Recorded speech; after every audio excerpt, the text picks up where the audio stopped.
Thriller স্টুডিওতে আপনাদের স্বাগত। আমাদের সমস্ত শ্রোতা বন্ধুদের বিনোদনের জন্য ভিন্ন স্বাদের কিছু গল্প নিয়ে আমাদের এই বিশেষ নিবেদন।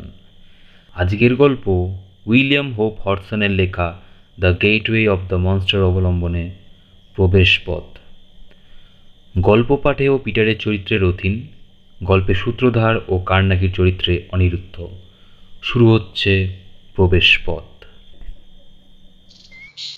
সকালে ঘুম থেকে উঠে ডাকবাক্সে একটা চিঠি পেলাম। কার্নাকি পাঠিয়েছে। আজ রাতে তার বাড়িতেই নিমন্ত্রণ। রাতের খাবারটা সেখানেই হবে, আর সেটার সাথে কার্নাকি একটা গল্প বলবে আমাদের। তাই সন্ধে হতেই বেরিয়ে পড়লাম। 427 চেইন ওয়াক। জায়গাটায় পৌঁছাতে বেশিক্ষণ সময় লাগলো না। পৌঁছে দেখি সেখানে আগে থেকেই আর্ক্রেট, জোসেফ, টেলার উপস্থিত। মাঝে মাঝেই আমরা 5 জন নিজেদের ব্যস্ত জীবন থেকে কিছুটা সময় বের করে দেখা করি, আড্ডা দিই। এইবার আমার আগেই তারা পৌঁছে গেছে। প্রায় 5 মিনিট একটু গল্প করে সবাই ডিনার করতে বসলাম। স্যুপটা শেষ করে বললাম, তুমি কিন্তু এবার বেশি দূরে থাকোনি। বেশ তাড়াতাড়ি পৌঁছে গেলাম বাড়িটায়। কার্নাকি জবাবে শুধু বলল, আচ্ছা। কথাটা বলে এসে চুপ করে গেল। এই রে, ভুলেই গেছিলাম। কার্নাকি প্রস্তুত না হওয়া পর্যন্ত তার গল্পের প্রসঙ্গে কোনো প্রশ্ন সে একদমই পছন্দ করে না, আর তারপরে সে চুপ করে থাকে। তাই কথা পাল্টে আমার নতুন বন্দুক কেনার প্রসঙ্গটা তুললাম।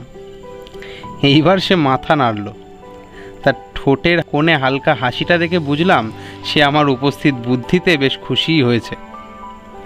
খাওয়ার পালা শেষ হওয়ার পর কার্নাকি পাইপ ধরিয়ে নিজের আরাম কেদারায় হেলান দিয়ে বসল। অন্য আলোচনায় না গিয়ে সে সরাসরি নিজের গল্পটা শুরু করলো। যেমনটা ডটসন একটু আগে বলছিল, আমি এই জায়গায় কয়েকদিন আগেই এসেছি। তবে তোমাদের বাড়ির কাছে হবে ভেবে নয়, অন্য কারণে। এখন আমি তোমাদের যে জায়গার গল্পটা শোনাবো সেটা এখান থেকে প্রায় 20 মাইলের মধ্যেই হবে। একটা অসাধারণ ঘটনা ঘটেছে সেখানে আমার সাথে। তবে জায়গাটার নাম বলবো না, তার বদলে জায়গাটার নাম পাল্টে গল্পটা বলি। এতে আশা করি গল্পটা স্পয়েল হবে না। প্রায় 15 দিন আগে একটা অ্যাপয়েন্টমেন্টের চিঠি পাই।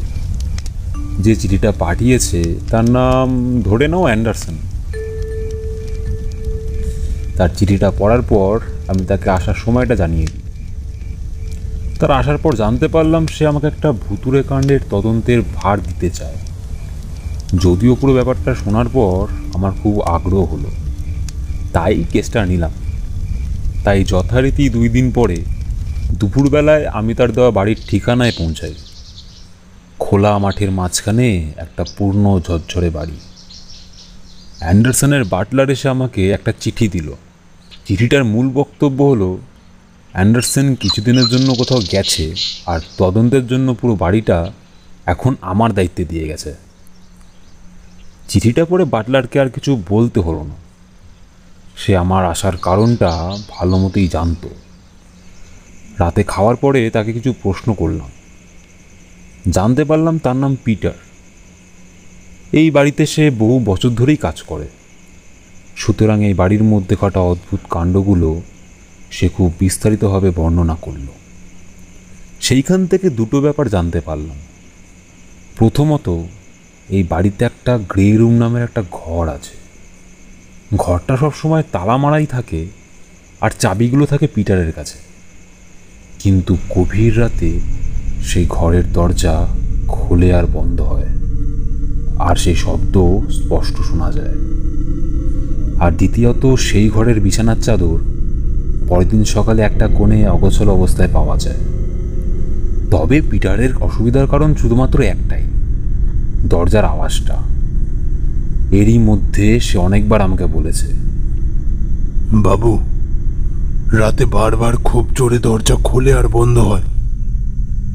আমি শুধু ভয়ে কাঁপতে কাঁপতে শব্দগুলো শুনি। আতঙ্কে আমার ঘুম আসে না বাবু। অ্যান্ডারসনের থেকে আগেই জেনেছিলাম প্রায় 150 বছর আগে ওই ঘরে 3 জন মারা গিয়েছিল। একজন লোক, তার স্ত্রী ও তাদের সন্তান। তারপর থেকেই বাড়িতে এই ঘটনাগুলো ঘটছে।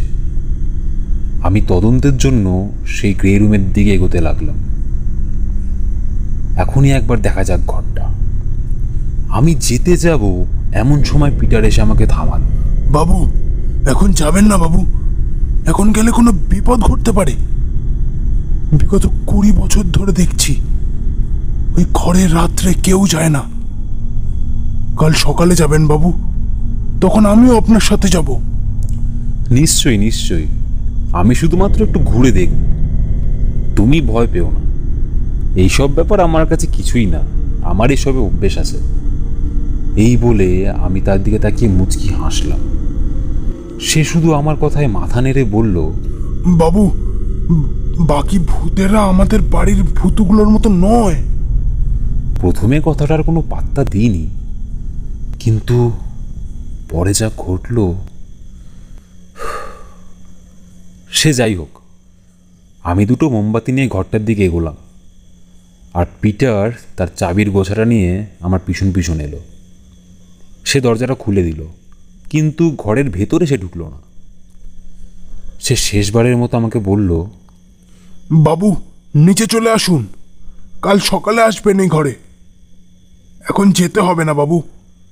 আমি হেসে জবাব দিলাম, আরে চিন্তা করো না, তুমি দরজার বাইরে দাঁড়াও, আর ঘর থেকে যদি কিছু বেরিয়ে আসে তাহলে ধরো কিন্তু।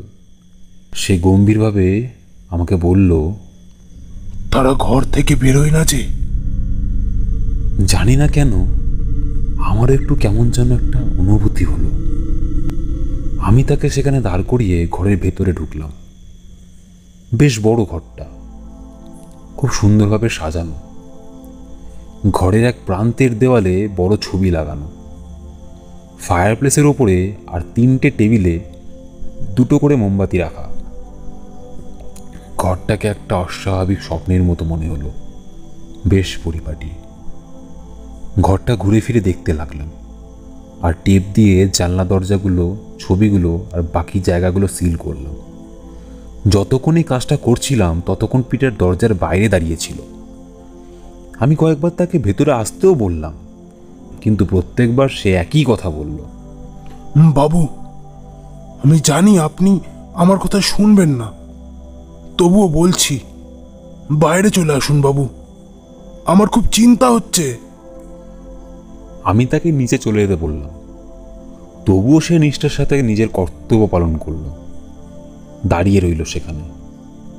আমাকে সেই ঘরে একা ফেলে সে যাবে না। তার আতঙ্কিত মুখ দেখে স্পষ্ট বোঝা যাচ্ছিল আমি এই ঘরের আতঙ্ক এখনো টের পাইনি। তবে আমাকে তো আমার কাজ করতেই হবে।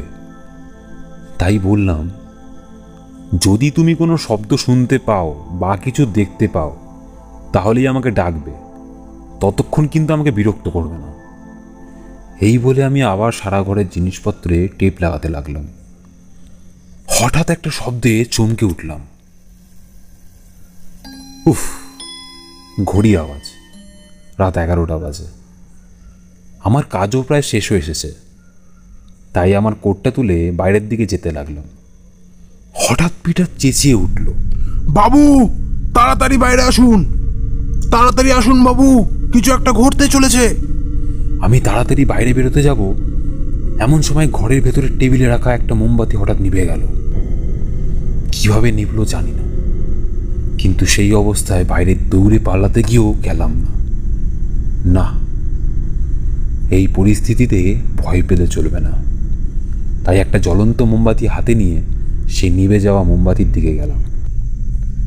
মোমবাতি নিভে যাওয়ার কোনো কারণই খুঁজে পেলাম না সেখানে, তাই মোমবাতিগুলো এক এক করে নেভাতে লাগলাম। ঘর অন্ধকার হতে দেখে পিটার বাইরে থেকে ডাক দিল, বাবু, আপনি ঠিক আছেন তো? বাবু, বাবু। হ্যাঁ, ঠিক আছি। এই বলে বাইরের দরজার দিকে যেতে লাগলাম। বেরোনোর সময় একটা অদ্ভুত ব্যাপার অনুভব করলাম। মনে হলো ঘরের ভিতরে একটা ঠান্ডা হাওয়া বইছে। আমি সেই ব্যাপারটা অগ্রাহ্য করে বাইরে বেরিয়ে এলাম। বাইরে এসে দরজাটা ডবল লক করলাম আর চাবির গর্তটা সিল করে দিলাম।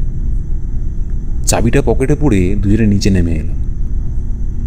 মাঝরাতে ঘরে শুয়ে ভাবতে লাগলাম কি করা যায়। তখনই একটা বুদ্ধি মাথায় এলো। মোমবাতি আর গালা নিয়ে বেরোলাম ঘর থেকে। গ্রে রুমের পাশেই আরও 5টা ঘর আছে, প্রত্যেকটাই যদি সিল করে দিই তাহলে বুঝতে পারবো কোন ঘরের দরজায় আসলে শব্দটা হয়। কিছুক্ষণ পর কাজটা সেরে ফিরে এসে ঘুমিয়ে পড়লাম। হঠাৎ একটা শব্দে ঘুম ভেঙে গেল। হ্যাঁ, দরজার শব্দ। আমি আমার রিভলভারটা আর একটা মোমবাতি নিয়ে বাইরে বেরোলাম। কিছু দূর যাওয়ার পর আর সাহস হলো না। জানি না কেন মনের ভেতরে একটা অদ্ভুত ভয় কাজ করছে। অনেক ভূতের কেসের সম্মুখীন হয়েছি, কিন্তু এমন ভয় কখনো পাইনি। ঘরের বাইরের বাতাসে যেন এক অশুভ কিছুর আভাস পাচ্ছিলাম। ছুটে আবার ঘরে ফিরে এসে দরজা বন্ধ করে বিছানায় বসলাম।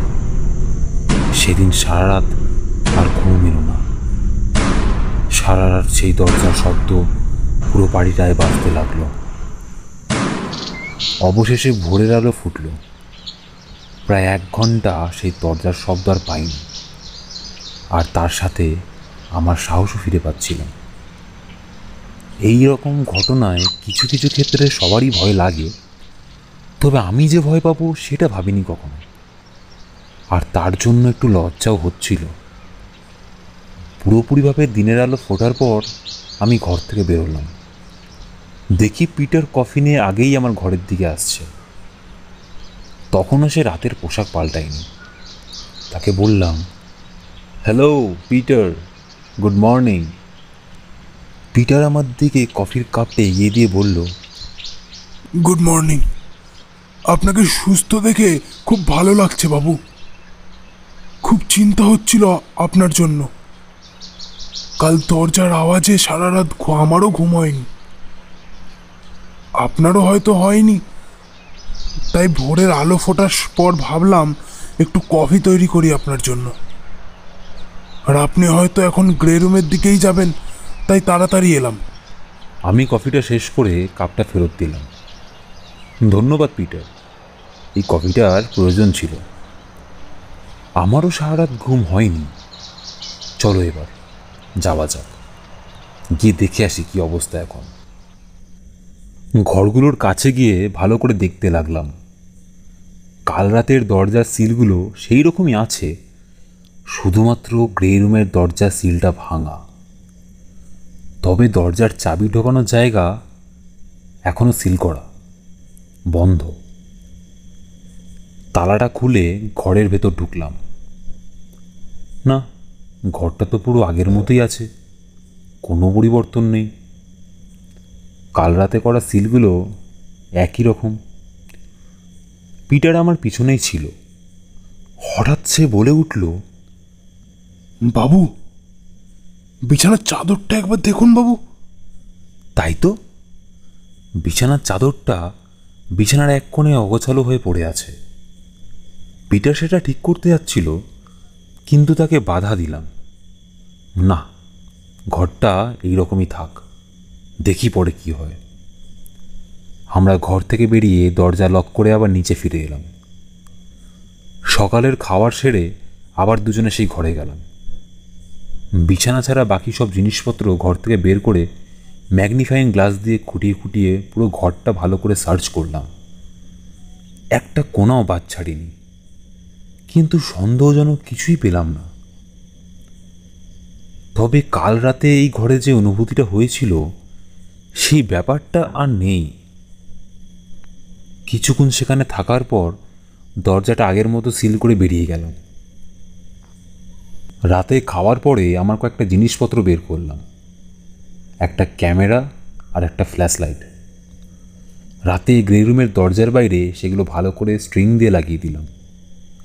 ব্যাপারটা এমনই হবে যে যদি সেই দরজা কোনোভাবে খোলা হয় তবে স্ট্রিংয়ে টান লেগে ফ্ল্যাশ লাইট আর ক্যামেরা একসাথে জ্বলে উঠবে, আর ক্যামেরার ছবি দেখে বোঝা যাবে দরজাটার আসল রহস্য। রাত 12টায় রিভলভারটা সাথে নিয়ে ঘরের দরজাটা হালকা ফাঁক করে বসে রইলাম। যদি গ্রে রুমের দিকে কেউ যায় তাহলে সে আজকেই ধরা পড়বে। প্রায় 1-1.5 ঘন্টা পরে দরজা ধাক্কানোর শব্দগুলো শুরু হলো। তার সাথেই দেখতে পেলাম ক্যামেরার ফ্ল্যাশ লাইটটা জ্বলে উঠল। আমি দরজা খুলে বাইরে বেরিয়ে গেলাম। গ্রে রুম থেকে প্রায় কিছুটা দূর পর্যন্ত গেছি, এমন সময় দরজার আওয়াজটা থেমে গেল। সেই মুহূর্তে হঠাৎ শরীরে একটা শিহরণ খেলে গেল। মনে হলো আমার দিকে কিছু আস্তে আস্তে এগিয়ে আসছে। সেই সময় কি হলো জানি না, কিন্তু আমি তাড়াতাড়ি নিজের ঘরে দৌড়ে চলে এলাম। দরজাটা বন্ধ করার পরে মনে হলো বাইরে কেউ বা কিছু দাঁড়িয়ে আছে, অপেক্ষা করছে আমার দরজাটা খোলার। আমি তাড়াতাড়ি চক দিয়ে মেঝেতে একটা পেন্টাকেল বানিয়ে সেটার মাঝে চলে গেলাম। এইরকম বিপদের সময় এই পেন্টাকেল কবচটাই ভরসা। খানিকক্ষণ পর মনে হলো দরজার বাইরে সেই বিপদটা আর নেই। তার সাথে সাথেই শুরু হলো গ্রে রুমের দরজা ধাক্কানোর শব্দ। খুব ভয়ঙ্করভাবে সেই রাতটা কাটল। ভোরবেলা শব্দটা থামল। আমি বাইরে বেরিয়ে ক্যামেরাটা ঘরে নিয়ে ছবিটা সেভ করলাম আর পেন্টাকেলটাও মুছলাম। খানিকক্ষণ পরে দরজায় একটা টোকা পড়ল। পিটার কফি নিয়ে এসেছে। কফিটা খেয়ে দুজনে গ্রে রুমে গেলাম। ঘরের ভিতরের কিছুই তেমন অদ্ভুত মনে হলো না, শুধু বিছানার চাদরটা ছাড়া। আগের দিন দেখেছিলাম বিছানার চাদরটা বা কোণে অগোছালো অবস্থায় ছিল, আজ সেটা একটু সরে গেছে। আমি আর পিটার পরস্পরের দিকে তাকালাম। চলো এইখান থেকে যাওয়া যাক, এটা কোনো মানুষের থাকার মতো ঘর নয়। এই বলে আমরা দরজা বন্ধ করে নিচে চলে এলাম। সকালে খাবারটা সেরে আমি ছবির নেগেটিভটা ডেভেলপ করলাম। কোনো মানুষ ধরা পড়ল না ছবিটায়, শুধু দরজাটার অর্ধেক খোলা ছবি দেখা গেল। আর একটু ভালো করে দেখতেই একটা অদ্ভুত জিনিস চোখে পড়ল। একটা হালকা কুয়াশা যেন দরজার সামনে দেখা গেল, শুধুমাত্র দরজার সামনে। সেটাই যেন দরজাটা খুলছে মনে হচ্ছে। ব্যাপারটা পিটারকে জানালাম না। ছবিটা ব্যাগে ঢুকিয়ে বেরিয়ে পড়লাম। কয়েকটা জিনিসপত্র আনতে হবে আমার বাড়ি থেকে। বিকেল 5টা নাগাদ জিনিসপত্র নিয়ে আবার ফিরে এলাম বাড়িটায়। আমি আর পিটার জিনিসপত্রগুলো গ্রে রুমে নিয়ে গেলাম। সব জিনিসগুলো গুছিয়ে রেখে আবার নিচের ঘরে চলে এলাম। আজ রাতে সেই গ্রে রুমেই রাত কাটাবো, কিন্তু ব্যাপারটা পিটারকে জানালে চলবে না, নয়তো আমাকে একা এই ঘরে সে থাকতে দেবেই না। তাই বললাম, পিটার, আজ রাতে আমি আর খাবো না, বুঝলে তো? সারাদিন খুব ধকল গেছে, আজকে অনেকক্ষণ ঘুমাবো। তাই আজকে রাতে আর আমাকে ডেকো না, ঠিক আছে? ঠিক আছে বাবু। এই বলে পিটার নিজের ঘরে চলে গেল। আমি তাড়াতাড়ি আমার ক্যামেরা আর ফ্ল্যাশ লাইটটা নিয়ে গ্রে রুমে ঢুকলাম। রাত হওয়ার আগেই সব ব্যবস্থা করে নিতে হবে। হিসপের ঝাড়ু দিয়ে ঘরের মেঝেটা পিউরিফাই করলাম। সেই জায়গায় একটা বড় বৃত্ত আঁকলাম। বৃত্তের বাইরে রসুন দিয়ে একটা বেল্ট বানালাম। আর আমার স্টোর থেকে একটা জলের শিশি বের করে বৃত্তের চারদিকে সামা পদ্ধতিতে একটা জলচক্র তৈরি করলাম। সেই বৃত্তের ভেতরে একটা পঞ্চভুজ তৈরি করলাম। সেই পঞ্চভুজের প্রত্যেক কোণায় একটা করে পবিত্র জলের শিশি আর একটা করে মোমবাতি রাখলাম। এইবার আমার প্রথম রক্ষা কবচ সম্পূর্ণ হলো। আমার এই কাজটিকে সবার হয়তো নিতান্তই কুসংস্কার বলে মনে হবে, কিন্তু ব্ল্যাক ভেল কেসে আমি এইভাবেই বেঁচে গেছিলাম। আর আমার সঙ্গী অ্যাস্টার এই চক্রের মধ্যে ঢোকেনি, আর সেটাই ছিল তার ভুল। সে মারা গিয়েছিল। 14th সেঞ্চুরিতে আবিষ্কৃত এই পদ্ধতি অনেকবার আমার প্রাণ বাঁচিয়েছে। খুব বেশি বিপদ না হলে এই বিধি আমি প্রয়োগ করি না। আর এই ঘরের যা পরিস্থিতি, এই প্রতিরোধ সৃষ্টি না করে এই ঘরে রাত কাটালে আমার মৃত্যু অনিবার্য। তবে এই কেসে আমার প্রতিরোধ ব্যবস্থাটা আরও শক্তিশালী করতে হবে। কারণ যে অশুভ অনুভূতি এখানে আমি অনুভব করেছি সেটা আগে কখনো করিনি। তাই ইলেকট্রিক পেন্টাকেল তৈরি করলাম, ব্যাটারি কানেক্ট করে দিলাম সেটার সাথে। সাথে সাথেই পেন্টাকেলের প্রত্যেকটা কোণে নীল আলো জ্বলে উঠল। এখন আমার কবচ সম্পূর্ণ হলো, আর এই ঘরের ভেতরে কোনো অশুভ শক্তি এই চক্রের মধ্যে প্রবেশ করতে পারবে না। ঘরের মধ্যে আমার ক্যামেরাটা নিয়ে বসলাম, আর রিভলভারটাও সাথে রাখলাম। দেখতে দেখতে রাত হয়ে গেল। সারা ঘরে এখন মোমবাতি আর ইলেকট্রিক পেন্টাকেলের আলোয় ভরা। হঠাৎ মনে হলো একটা হালকা ঠান্ডা হাওয়া যেন বইছে ঘরে। বিছানার বাম কোণ থেকে হাওয়াটা আসছে, যেখানে বিছানা চাদরটা অগোছালো অবস্থায় রাখা। সেই ঠান্ডা হাওয়া আমার সারা শরীরে শিহরণ খেলিয়ে দিল। সেই অজানা আতঙ্ক আমার দিকে আস্তে আস্তে ধেয়ে আসছে। হঠাৎ সেই ঠান্ডা হাওয়ায় মোমবাতিগুলো নিভে গেল। এখন ঘরে শুধুমাত্র ইলেকট্রিক পেন্টাকেলের ক্ষীণ নীল আলোটাই শুধু জ্বলছে। সেই ক্ষীণ আলোয় দেখতে লাগলাম বিছানার সেই কোণ থেকে একটা অস্পষ্ট কালো ধোঁয়া আস্তে আস্তে নির্গত হচ্ছে। আমি তাড়াতাড়ি আমার ক্যামেরাটা নিয়ে 2-3টে ছবি তুললাম সেই জায়গার। ক্যামেরার ফ্ল্যাশ লাইটের আলোয় কিছুক্ষণের জন্য কিছুই দেখতে পাচ্ছিলাম না। খানিকক্ষণ পরে দৃষ্টিশক্তি পুরোপুরি ফিরে পেয়ে আবার তাকালাম সেই দিকে, কিন্তু কিছুই দেখতে পেলাম না। তাই মুখ ঘুরিয়ে দরজার দিকে তাকালাম। তাকাতেই দেখি একটা কালো ছায়া আমার ঠিক সামনে দাঁড়িয়ে আছে। বাতাসে ভাসছে সেই অশুভ ছায়াটা। আস্তে আস্তে সেটা আমার দিকে এগোতে লাগলো। আমি ভয়ে লাফিয়ে একটু পিছিয়ে এলাম, যদিও আমার ভয় পাওয়ার কোনো কারণ নেই, কারণ এই ঘেরা পেরিয়ে সে আমার কাছে পৌঁছাতে পারবে না। কিন্তু এ কি, ছায়াটা জলচক্রটা অতি সহজে পার করে ফেলল। এ কি করে সম্ভব? আমি আতঙ্কে সেই জায়গায় পাথরের মতো দাঁড়িয়ে রইলাম। এই আসন্ন বিপদে যেন আমার ইন্দ্রিয়গুলো কাজ করা বন্ধ করে দিয়েছে। আজ হয়তো আমার মৃত্যু অনিবার্য। এইসব ভাবছি, এমন সময় দেখলাম ছায়াটা ইলেকট্রিক পেন্টাকেলের বাইরে থেমে গেল, আর ভিতরে আসতে পারছে না সেটা। যাক, এই যাত্রায় বেঁচে গেলাম। কিন্তু ওই ছায়াটা জলচক্র পেরোলো কিভাবে? আশেপাশে একটু ভালো করে দেখতেই ব্যাপারটা বুঝতে পারলাম। আমার আচমকা লাফানোতে একটা জলের শিশি তার জায়গা থেকে সরে গেছে, আর সেই পথ দিয়েই ঢুকেছে সেই ছায়াটা। একটা বুদ্ধি মাথায় এলো। আমার কাছে আর একটা পবিত্র জলের শিশি ছিল। সেখান থেকে একটু জল হাতে নিয়ে ছায়াটার দিকে ছুটতেই সেটা সঙ্গে সঙ্গে জলচক্রের বাইরে বেরিয়ে গেল। এই সুযোগে আমি তাড়াতাড়ি সেই সরে যাওয়া জলের শিশিটা সেটার জায়গায় রেখে দিলাম। ছায়াটা আবার ভেতরে ঢোকার চেষ্টা করলো, কিন্তু এইবার সে জলচক্র পেরোতে পারল না। প্রায় 2 মিনিট ছায়াটা ঘেরার বাইরে এক জায়গায় স্থির হয়ে ভাসতে লাগলো। আমার বিস্ফারিত চোখ দুটো সেটার দিকে নিবদ্ধ। হঠাৎ সেটা পেন্টাকেলের চারিদিকে গোল গোল করে ঘুরতে লাগলো, যেন ভেতরে ঢোকার অন্য কোনো রাস্তা খুঁজছে। খানিকক্ষণ এরকমভাবে ঘোরার পর ছায়াটা আস্তে আস্তে শূন্যে মিলিয়ে গেল। এখন আর সেটাকে দেখা যাচ্ছে না। আমি পেন্টাকেলের মাঝখানে চুপ করে বসে রইলাম, অন্য কিছু ঘটার প্রতীক্ষায়।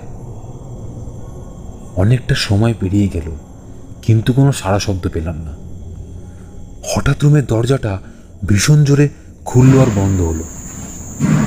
চলতে লাগলো সেই প্রক্রিয়া। সেই ভীষণ আওয়াজে যেন সারা ঘর গম গম করে উঠল। খানিকক্ষণ পরে দরজার শব্দ থেমে গেল, আর আবার সেই ছায়ার আবির্ভাব হলো পেন্টাকেলের বাইরে। চারিদিকে ঘুরে আবার সেটা ঢোকার রাস্তা খুঁজতে লাগলো। আবার সেটা অদৃশ্য হলো, আর আবার শুরু হলো সেই দরজার আওয়াজ। এই একই জিনিস সারা রাত ধরে চলল। ভোর হতেই সব থেমে গেল। সেই আসন্ন বিপদের অনুভূতি আস্তে আস্তে কেটে গেল। আমি এই সুযোগে তাড়াতাড়ি নিজের ঘরে পালিয়ে এলাম। বিছানায় শুয়ে যা যা ঘটল সেগুলো ভাবতে ভাবতে কখন যে ঘুমিয়ে পড়লাম খেয়াল নেই। দরজায় কড়া নাড়ার শব্দে ঘুম ভাঙল। পিটার কফি নিয়ে এসেছে। আজকে আর কফি খেলাম না, শরীরে ঘুম দরকার। তাই পিটারকে বললাম আমাকে যেন আর না ডাকে। দুপুরবেলায় ঘুম ভাঙল। আমি ঘুম থেকে উঠেই সঙ্গে সঙ্গে কাল রাতের তোলা ছবিগুলো ডেভেলপ করলাম। ছবিগুলোতে একটা অদ্ভুত জিনিস চোখে পড়ল। বিছানার বাম দিকের কোণে প্রথম ছায়াটা দেখা গেল, যেন সেখান থেকেই ছায়াটার আবির্ভাব হয়েছে। বুঝতে বাকি রইল না যে সেই জায়গাতেই লুকিয়ে আছে ওই ছায়ার রহস্য। গ্রে রুমে গিয়ে সেই জায়গাটা ভালো করে তল্লাশি করলাম, কিন্তু সন্দেহজনক কিছুই পেলাম না। এবার একটা ছেনি আর হাতুড়ি নিয়ে সেই জায়গায় ছোট ছোট গর্ত করে দেখলাম, কিন্তু তেমন কিছুই পেলাম না। অনেক কটা গর্ত করার পর একটা ধাতুর শব্দ পাওয়া গেল। আরও একটু খুঁড়তেই বেরিয়ে এলো একটা আংটি। আরও কিছুক্ষণ তল্লাশি করলাম, কিন্তু আর কিছু পেলাম না। আবার চলে এলাম নিচের ঘরে। ঘরে এসে আংটিটা ভালো করে পরীক্ষা করতে লাগলাম। কালচে রঙের ধাতুর তৈরি একটা আংটি, তবে আংটির শেপটা কিছুটা অদ্ভুত, রক্ষা কবচের পেন্টাকেলের মতো। তবে এর 5টা মাথা একটু ভোঁতা। আংটিটা নিয়ে পিটারের কাছে গেলাম। আংটিটা পিটারকে দেখে জিজ্ঞাসা করলাম, আচ্ছা পিটার, এই আংটিটা একটু দেখো তো। এই ঘুরতে ঘুরতে আংটিটা পেলাম। দেখি বাবু। এই বলে সে আংটিটা নিয়ে দেখতে লাগলো। বাবু, এটা তো এই অ্যান্ডারসন পরিবারের হারিয়ে যাওয়া সৌভাগ্যের আংটি। বংশানুক্রমে এটা হস্তান্তর করা হতো, যদিও এই আংটিটা কেউ পরতো না। এই আংটিটার কথা অনেক শুনেছি। বহু বছর আগে আংটিটা হারিয়ে গেছিল। আংটিটা আপনি কোথায় পেলেন বাবু? এই তল্লাশি করতে করতে পেয়ে গেলাম। আচ্ছা পিটার, এই আংটিটা আপাতত আমার কাছেই রাখছি, পরে মিস্টার অ্যান্ডারসনকে দিয়ে দেবো। আচ্ছা ঠিক আছে বাবু। আংটিটা আঙুলে পরে নিলাম। সন্ধে হতেই রাতের খাবারটা সেরে ফেললাম। তারপর আবার গেলাম সেই অভিশপ্ত ঘরে। আগের দিনের রক্ষা কবচটা মুছে আবার নতুন করে তৈরি করলাম। এখন শুধু রাত 12টা বাজার অপেক্ষা। প্রায় 2 ঘন্টা ধরে আমি সেই বিছানার কোণের দিকে তাকিয়ে বসে রইলাম।